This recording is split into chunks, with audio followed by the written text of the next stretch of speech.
Syederalun getaran gempa tektonik di Maluku terasa hingga Australia pada Selasa 10 Januari 2023. Media asing seperti Mirror dan Independent.ie memberitakan guncangan tersebut dirasakan oleh masyarakat yang tinggal di Darwin, Australia Utara. Jarak antara pusat gempa hingga Darwin sekitar 500 km. Meski begitu, Pusat Peringatan Tsunami Australia tidak mengeluarkan peringatan dini tsunami di wilayahnya.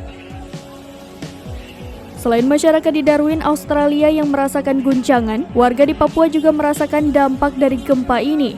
Gempa bumi tektonik dengan magnitudo 7,9 mengguncang wilayah pantai utara Maluku Barat Daya, Provinsi Maluku pada Selasa 10 Januari 2023 sekitar pukul 1:47 waktu Indonesia Tengah.